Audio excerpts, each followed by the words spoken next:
بسم اللہ الرحمن الرحیم۔ السلام علیکم، welcome to my YouTube channel novel readers hub. میں ہوں آیت فاطمہ۔ کیسے ہیں آپ سب لوگ؟ جی تو جناب، کیا چل رہا ہے آپ سب کی زندگی میں؟ پیپرز کا کدھر کدھر سین ہے بچوں کے، وہ تو ایسے لگتا ہے جیسے بچوں کے نہیں، ان کے ماؤں کے پیپر ہیں۔ میری بھی مصروفیت ابھی باقی ہے کیونکہ آج لاسٹ پیپر تھا بچوں کا، اور پرسوں سے سیکنڈ ٹرم جو ہے وہ سٹارٹ ہو رہی ہے، تو اسی کی تیاریوں میں بہت زیادہ مصروفیت۔ بہت آپ لوگوں سے میری معذرت ہے کہ میں ڈیلی نہیں روٹین وائز اپلوڈ نہیں کر رہی ناول۔ آپ کو میں نے مصروفیت بتا دی تھی، اپنی مجبوری بھی بتا دی تھی، ایک دن چھوڑ کے ایک دن کر رہی ہوں، لیکن کر ضرور رہی ہوں۔ تو آپ لوگ مجھے بتائیے کیا چل رہا ہے، کہاں کہاں پیپر ختم ہو گیا، کہاں کہاں ٹرم جو ہے وہ سٹارٹ ہو گئے ہیں۔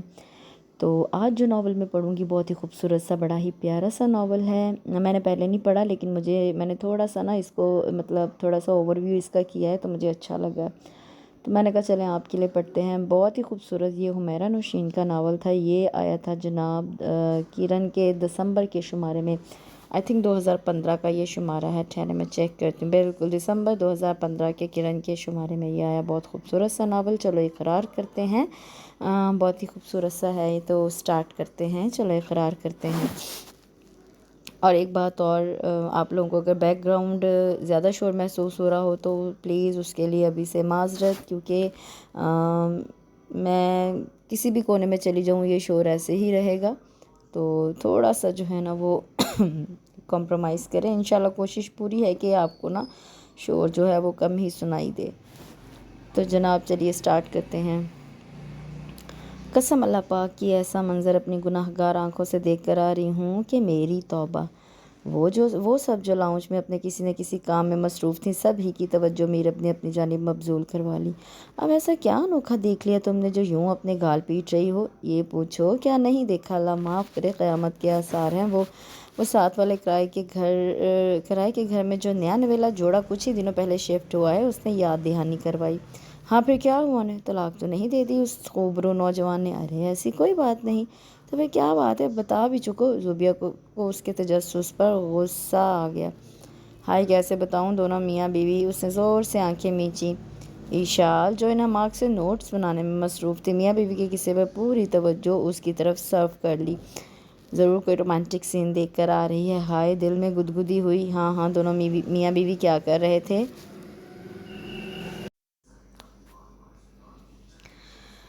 مجھے تو بتاتے ہوئے بھی شرم آ رہی ہے کہ اگر تائی میں نے سن لیا تو میری شامت ہی آ جائے گی کہ میں دوسروں کے گھروں میں کیوں جھانکتی ہوں۔ ایشال کے صبر کا پیمانہ لبریز ہو گیا، وہ اس کے پاس آ کر بیٹھ گئی۔ امی تمہاری اس گندی عادت کے بارے میں بخوبی جانتی ہیں، ویسے بھی وہ اس وقت گھر پہ نہیں ہے، اس لیے خدا کے واسطے اب تجسس ختم کرو، اور ہمیں اور بھی بہت سے کام کرنے ہیں۔ اس پر جھنجھلاہٹ سوار ہوئی۔ صبر کرو بتاتی ہوں۔ دونوں میاں بیوی لان میں جھولے پر بیٹھے ہاتھوں میں ہاتھ ڈالے پیار بھری باتیں کر رہے تھے۔ کافی دیر دونوں محو گفتگو رہے، مگر ایک دم اچانک پتہ نہیں کیا ہوا، چار فٹی کے چہرے کے زاویے بگڑنے لگے، چنی منی آنکھیں ابل کر باہر آنے لگیں، اور وہ شہابی رنگت والا شہزادہ، اس کے بھی تیور بدل گئے۔ چٹیا سے پکڑ کر ایسے کھینچ کر چماٹ ماری کہ موصوفہ کو دن میں رومانس کرنے کا مزہ آ گیا ہوگا۔ اس نے بھی جوابی کارروائی میں میاں کی کھیڑی اتار کر اس کے سر پہ دے ماری، اور وہ بیچارہ موقع پر دم توڑ گیا۔ ہائے بیچارہ بیوی کے ہاتھوں مارا گیا، ہائے کوئی جائے تھانے میں رپورٹ کروائے۔ میں ابھی حماد بھائی کو فون کرتی ہوں۔ ہم نے جلدی سے موبائل اٹھانے کے لیے اٹھی تو میرب نے اس کی قمیض کا پلو پکڑ کر کھینچ لیا، تو وہ 1.5 من کی زوبیہ کے اوپر آ گری، اور وہ اپنا گھٹنا پکڑ کر بیٹھ گئی۔ بیوقوف، مرا نہیں، وہ بے ہوش ہوا ہے، میرب نے اسے تسلی دی۔ پھر اب ڈاکٹر کو فون کروں؟ اسے اب بھی تشویش لاحق تھی، وہ خود ہی ڈاکٹر بنی ہوئی ہے، اسے ہوش میں لانے کے لیے کبھی پیاز سنگھا رہی ہے تو کبھی پرفیوم اس کے نتنوں میں چھڑک رہی ہے۔ سارے ٹوٹکے بےگار گئے۔ جب اس نے اپنی گرد آلود چپل اس کی ناک کے قریب کی تو وہ فوراً ہی ہوش میں آ گیا۔ اس کی بات سن کر سب نے قہقہہ لگایا۔ اچھا اب کہاں ہے وہ؟ وہی اس جھولے میں لٹا کر گرم دودھ میں ہلدی ملا کر اسے زبردستی پلا رہی ہے۔ چلو دیکھنے چلتے ہیں۔ ہم فوراً ہی اوپر چھت پر جانے کو تیار ہوگی۔ وہ سب اوپر کی جانب چل دی۔ ایشال کے کان تو کسی رومانٹک قصے کے منتظر تھے، مگر یہاں تو معاملہ ہی اور تھا۔ وہ منہ بنا کر اپنے ادھورے نوٹس کی طرف متوجہ ہو گئی۔ صبح سے گھر میں افراتفری پھیلی ہوئی تھی۔ ملازمہ جی جان سے گھر کی صفائیوں میں لگی ہوئی تھی اور غزالہ بیگم فالتو چیزیں کمروں سے نکال کر صادق کے حوالے کر رہی تھیں۔ چاہے تو انہیں بیچ کر اپنے کچھ پیسے بنا لے، اور اگر ضرورت کی کوئی چیز اس میں ہے تو اپنے پاس رکھ لے۔ ایک دم سے اتنا سامان مل جانے پر اس کی تو لاٹری نکل آئی تھی۔ گرد و غبار سے اسے الرجی ہونے لگی تو وہ تائی امی کے پوشے میں چلی آئی۔ وہاں بھی پینٹ کی مہک نے اس کا استقبال کیا۔ وہ ناک سکوڑتی کمرے میں چلی آئی جہاں سب کسی نہ کسی کام میں مصروف تھے۔ کیا ہو گیا ہے؟ یہ ایک دم سے صفائیوں کا خبت کیوں سر پر سوار ہو گیا ہے؟ ادھر امی نے پورے گھر کا کاٹ کباڑ اکٹھا کر رکھا ہے اور یہاں پینٹ کی ناگوار بو پھیل رہی ہے۔ کہیں آپ حماد بھائی کی شادی کی تیاری تو نہیں کر رہی؟ وہ تائی سے مخاطب ہوتی ہوئی بولی۔ ارے نہیں بیٹا، حماد کی شادی یوں اچانک تھوڑی ہوگی، تم بہنوں نے ہی ساری تیاری کرنی ہوگی۔ عظیمہ نے محبت سے اسے دیکھا۔ تو پھر معاملہ کیا ہے؟ وہ متجسس ہوئی اور نگاہیں اشال پر ٹکا دیں۔ تمہیں دوسروں کے گھر میں جھانکنے کی فرصت ملے تو اپنے گھر کے حالات کا پتہ چلے۔ اشال نے اس پر طنز کیا۔ بھائی اب ساتھ والے خود ہی جھانکنے کا موقع دیں تو کیا کروں؟ بندہ بشر ہوں۔ وہی فلم جو 3 گھنٹے ٹائم ضائع کر کے دیکھی جاتی ہے، ساتھ والے وہی انٹرٹینمنٹ مہیا کر دے تو کون کافر ہے جو فائدہ نہیں اٹھائے گا؟ رومانس، شرمیلی اور بھڑکیلی ادائیں، لڑائی، سب کچھ لائیو دیکھنے کو ملتا ہے۔ وہ دانتوں میں لب دبا کر مسکراتے ہوئے بولی تو اشال نے اسے کشن کھینچ کر مارا۔ عظیمہ بھی مسکراتے ہوئی کچن کی طرف روانہ ہوئیں۔ تمہاری اطلاع کے لیے عرض ہے کہ عدیل چچا انگلینڈ سے ماں فیملی تشریف لا رہے ہیں۔ یہ سب تیاریاں انہی کی وجہ سے ہو رہی ہیں۔ اشال کپڑوں کی طے مکمل کرتے ہوئے بولی۔ کیا؟ وہ ایک دم اچھل پڑی۔ چچا کو اچانک پاکستان آنے کی کیا سوچی؟ یہ تو مجھے معلوم نہیں، آئے تو ان سے پوچھ لینا۔ اس نے کپڑے الماری میں ترتیب سے رکھے۔ اس کا مطلب ہے گپلو بھی آ رہا ہے، اب مزہ آئے گا گھر میں رہنے کا۔ وہ مسکرائی۔ وہ گپلو 27 سال کا خوبرو جوان بن چکا ہے، اپنے سے 5 سال چھوٹی کے قابو میں اب وہ نہیں آئے گا، لہٰذا اپنی شرارتوں کا گلا گھونٹ کے دفنا دو۔ حماد کمرے میں داخل ہوتا ہوا بولا۔ حماد بھائی آپ اتنے ویل مینرڈ اور ڈاکٹر ہو کر اس کی شرارتوں سے بچ پائے ہیں جو اسے عفان بھائی سے باز رہنے کو کہہ رہے ہیں۔ اشال نے اس کی چلبلی طبیعت پر چوٹ کی مگر وہ بے نیازی سے چنگم چباتی رہی۔ اس کے دماغ میں اس وقت بہت کچھ چل رہا تھا۔ ہارون، شکیل اور عدیل تینوں بھائی پیشے کے اعتبار سے ڈاکٹر تھے۔ تینوں بھائیوں میں حد درجہ محبت اور اپنائیت پائی جاتی تھی۔ 8 کنال پر مشتمل بنگلے میں تینوں کے الگ الگ پورشن تھے اور پورشن کے درمیان میں ایک لان تھا۔ سب ایک دوسرے کے یہاں بآسانی اور جب دل چاہے آ جا سکتے تھے، مگر میر تیر نہ تھی۔ جس کا جہاں دل چاہا کھا لیا، کسی قسم کا کوئی فرق نہ تھا۔ ان کے والد نے ان کی تربیت اس نہج پر کی تھی کہ رشتوں میں محبت، اپنائیت اور خلوص نہ ہو تو زندگی جینے کا کوئی مزہ نہیں۔ زندگی کا حسن ایک دوسرے کے احساس اور محبت سے ہے۔ ماں باپ کی دنیا سے رخصت ہو جانے پر بھی ان کے خیالات نے ان بھائیوں کا دامن پکڑے رکھا اور بدستور تینوں کے خاندان میں محبت کی فضا برقرار تھی۔ ہارون کی 3 بیٹیاں، اشال، ہمنا، زوبیہ اور ایک ہی بیٹا حماد تھا۔ شکیل کی 1 بیٹی میرب اور 2 بیٹے حارث اور ابراہیم تھے۔ سب سے چھوٹے عدیل کا ایک ہی بیٹا عفان، جب وہ 12 برس کا تھا تو وہ انگلینڈ شفٹ ہو گئے، مگر رابطہ مسلسل رہا۔ ہر سال وہ پاکستان کا چکر لگا لیتے، مگر عفان اپنی تعلیم کی وجہ سے چند بار ہی پاکستان آ سکا۔ اب اس کی تعلیم مکمل ہو چکی تھی اور وہ وہیں پر ایک ملٹی نیشنل کمپنی میں جاب کر رہا تھا۔ وہ سب کافی عرصے بعد پاکستان آ رہے تھے۔ سبھی ان سے ملنے کے لیے بے چین تھے۔ دوریوں نے ان کے درمیان رشتوں کی کشش کو کم ہونے نہ دیا تھا۔ میرا بچاؤ، عارفہ چچی کب سے تم سے ملنے کے لیے بے قرار ہو رہی ہیں؟ زوبیہ بلا مبالغہ کوئی 10ویں مرتبہ اسے جگانے کے لیے آئی تھی، مگر وہ ایسی گہری نیند میں تھی کہ نشیوں کو بھی مات دے رہی تھی۔ آخرکار اس نے تنگ آ کر پانی کی چند بوندیں اس پر چھڑک دی۔ پانی کی بوندوں سے گھبرا کر اس نے جو غصے سے ہاتھ اٹھا کر روکنا چاہا تو زوبیہ کے ہاتھ میں پکڑے جگ سے اس کا ہاتھ ٹکرائے۔ وہ پوری کی پوری پانی میں نہا گئی اور وہ ہڑبڑا کر اٹھی اور اسی وقت عارفہ اندر کمرے میں داخل ہوئی۔ وہ زوبیہ کو دل ہی دل میں کوستی گیلے کپڑوں سمیت ان سے لپٹ گئی۔ انہوں نے بھی اسے بےتابی سے گلے لگا لیا۔ بیٹا طبیعت تو ٹھیک ہے تمہاری؟ بڑی دیر سے سو رہی تھی، وہ فکر مندی سے بولی۔ وہ چچی ساتھ والے کرایہ دار اپنے گاؤں شفٹ ہو رہے تھے، میں ان کے ساتھ کچھ پیکنگ وغیرہ کروا رہی تھی۔ بڑی اچھی فیملی تھی، بس اسی وجہ سے تھوڑی تھکن محسوس ہو رہی تھی، اس لیے آنکھ لگ گئی۔ اس کے اتنی مہارت سے جھوٹ بولنے پر زوبیہ کی آنکھیں ابل پڑیں۔ یہ سچ تھا کہ ساتھ والے یہاں سے